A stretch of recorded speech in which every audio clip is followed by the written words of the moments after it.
Hey there. So today I kind of wanted to talk about like when you go to sleep on icky energy, but just kind of like how your day can snowball in general from energy being off, right? So if something negative happens, like say you get out of bed, and in my case I have a son, so I step on a Lego, which luckily I've moved the Legos out from near my bed. But you wake up, you step on a Lego, and you're like, that hurt. And then you keep going about your day, and other things happen, and it starts to snowball and it starts to spiral, and your day kind of just keeps snowballing into the worst day ever, right? At the end of the day, you're like, this was such a horrible day. And maybe it was, but chances are, hopefully, it was not your worst day ever. So anyways, that's kind of an example about how we get stuck in that icky energy. And when you're more mindful about it, it's easier to snap out of that so you can reroute into having a better day. Like when you get out of bed, think of like Cinderella, how she would get out of bed and like, whoa, and like all the birds and the animals would come to her window and the sun's flowing in, and it's just beautiful. When your day starts off like that, chances are your day rolls into a beautiful spirally day. And the negative things don't bug you as much, right? So what do you think happens when you go to sleep on icky energy? Have you ever seen that saying where it's like, always kiss me goodnight, right? And with that saying, it's the sense of like, don't go to sleep on the icky energy. Always make sure that you have something loving at the end of your night. Because when you go to sleep on the icky energy, you sleep on it. Instead of just waking up with it, you sleep on it. So this happened to me the other night. The other night, I went to sleep on this kind of icky energy. I had kind of an interaction with someone that was not something that I felt was good for me. It wasn't very beneficial, so I rolled into the drama of the bad energy. And I went to sleep kind of like, still thinking about it, which also be mindful, let it go a lot sooner. Anyways, I stayed in that spiral, and I woke up, I washed my earbuds, the nice ones, the pretty fancy ones that you get, washed them. Luckily they dried out though, and it was all good. But in the moment, I was not too happy about it. The dog chewed up my glasses, and I got like an automatic withdrawal from a bill that I, like, one of those like 3-month subscription payments or however it comes out. It was one of those types of things where I was just like, okay, didn't see that coming, and you budgeted kind of for where that money's going to go. So anyways, I thought about it later though. When I reflected on this, I was like, I went to sleep on the icky energy, and then I let the icky energy continue throughout my day.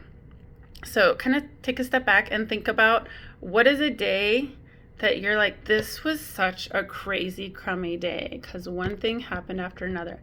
And think about how you played into that energy and how that energy just really took a hold of you, because we all have the choice. And so that's the other thing I want to talk about, is the power to choose. So you have the energy, but then you also have the power to choose. And this is one of the things that I felt was very frustrating when I first learned, because it's also easy to get triggered when something's like poking at you, and you're like, this happened and this happened and this happened, and you still want to choose to be happy. You still get to choose to be happy. We all make the choice, right? So how do we stay in our choice? How do we stay in that strong choice of, this will not affect me? The biggest thing is you do things to keep yourself in that higher, the Cinderella energetic vibration where the animals are all singing to you in the morning. When you tend to be more mindful of this, then it's easier to choose. That's why things like meditation are so good, because it's easier for you to be able to choose things, because it's easier to pause and take a breath and take them in. And instead of jumping to the biggest frustration, you're able to kind of like, like, okay, this is how my day's been going. This is how I'm going to work with it. So one of my examples is, a lot of times in the hospital, the unexpected happens. So when I was nursing in the hospital, the unexpected, you never know. You never know the patients you're going to get or how sick they're going to be, right? So when the unexpected happens, you need to be able to spin and pivot very quickly. And I actually think that was very beneficial for myself because it kept me in a more positive mindset of like, okay, this situation is not happening to me. This is something that I'm going to handle because, it's your job in a way. Like it's something you just work on managing, right? So what if you look at the situations that come into your life as something that you are going to manage by choosing how you approach them? And I definitely get caught up in this. I mean, I did the other night when I even knew when I was going to sleep, I was like, oh, I need to get this energy kind of out. And then I still fed on it, So for you, think about like the top 5 things that put you in a better mood. Is it singing, dancing, reading a book, watching something funny, writing it out? When you start to dip into that negative energy, pull yourself out by picking something that you do that I mean, we all know what kind of brings up our moods. Picking something will bring you up. And I don't mean like, call someone on the phone and vent about it. It's good to vent in like mindful doses. When you just vent to the whole world about something, you're just putting more of that out there. When you take the time to be mindful about what you're letting out, then it shows up a lot differently with the energy of that, right? So one of the most important things though is think of the things that are positive that you do that bring you into a more positive mood. For me, I would say journaling, reflecting, what would be another? Let's see. Journaling, reflecting, obviously like some deep breathing that helps us all, but going outside and like stepping in grass. And let me tell you, in the desert, there's not a lot of grass. We have rocks in our yard and pavers because grass is, it's around. So, but also just walking outside and feeling the sun on my skin. Like things like that help. It has me pause. It has me kind of get that out and clear it. And that's a form of clearing energy. You can clear your own energy. That's what you're doing when you choose to see something differently. The more you choose to see something differently, the more you're building that muscle to see it from a more powerful and positive perspective, right?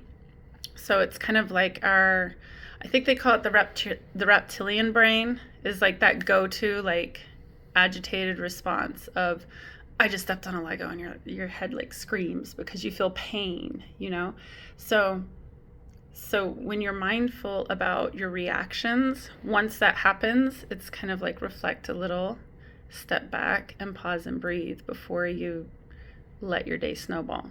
Even though that's like a smaller thing, stepping on Lego, that pain goes away fast usually. But like there's other things that can come into your day that are bigger and more powerful. And it's very empowering when you start building that muscle and learning how to choose the way you approach something and the way you react to something rather than just letting it happen.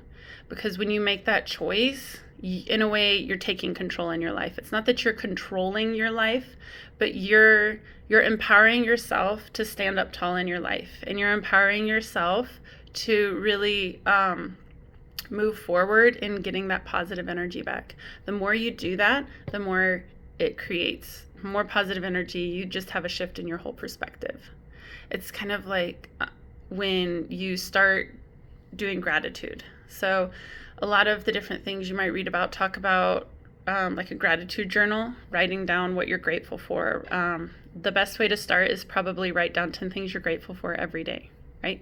So when you start practicing gratitude, you start seeing all the little places that you've been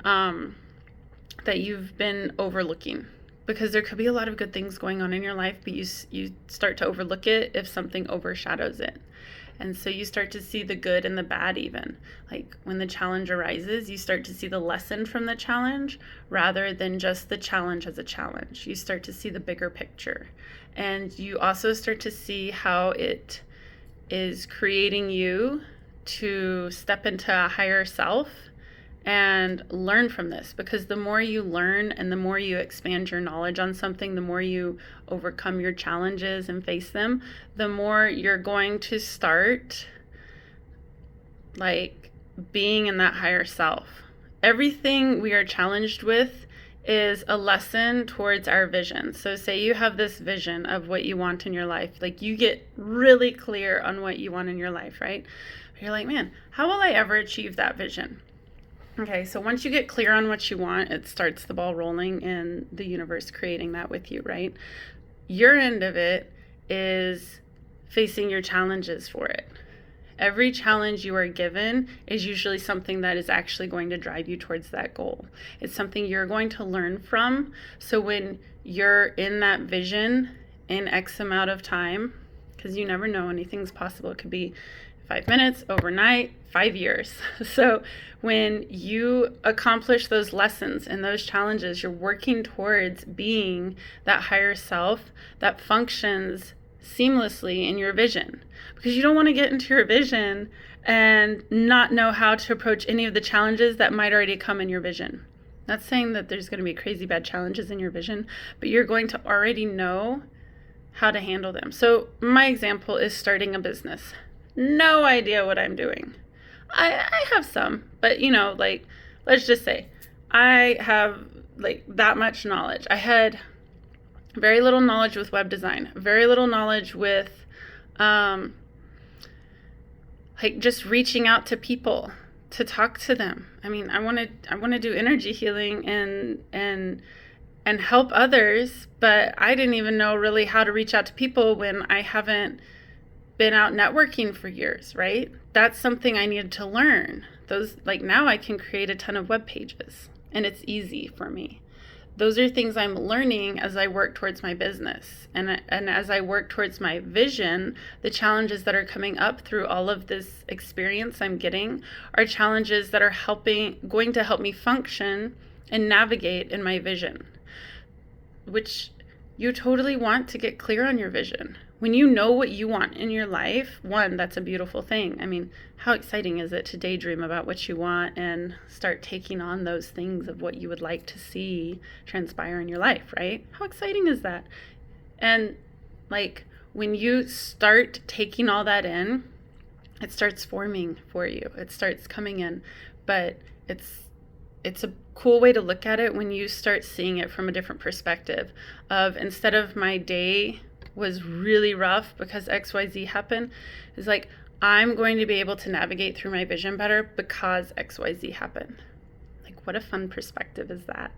I think that's such a cool perspective to go through. Also, I mean, it's like, it goes back to getting curious. When you get curious about why things are happening, then you start to learn how it ties in to everything around you. You start to learn where that energy is coming from. When you start clearing your energy blocks, you start learning differently because you're starting to approach your world differently. The more knowledge we have, knowledge is power. The more knowledge we have, the more knowledge we choose to learn, the more we can navigate throughout our lives, right? And so when you get stuck in your reptilian brain, that's fight or flight. It's not asking about knowledge. It's not asking about anything else. It's just like trying to navigate through whatever the challenge is. When you get stuck in that brain, just take a breath, take a step back, think about what regrounds you in being the person you would like to be in your vision, and what regrounds you in being happy and feeling joy, because throughout your day, you want to be able to choose to be joyful and happy.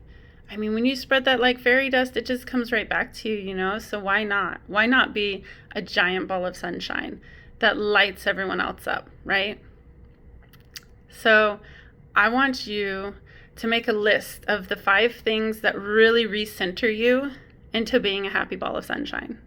So that when something happens in your day, instead of getting stuck in that kind of like fight or flight brain that spirals into a ball of negative energy, that then hopefully you get out of it before you go to sleep, because when you go to sleep on that, it resonates in your brain, and then you wake up with it and it just kind of hits on replay sometimes. So write a list of the 5 things that snap you back into feeling happy.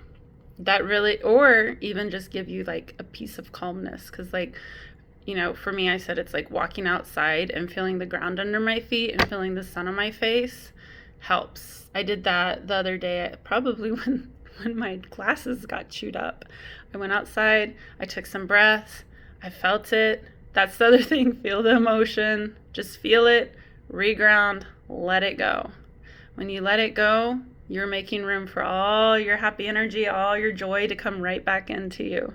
And I mean, that's ultimately what you want, is a beautiful day every day. So why not start today? All right, have a good one. Make your list of your 5 things that bring you back. Take care.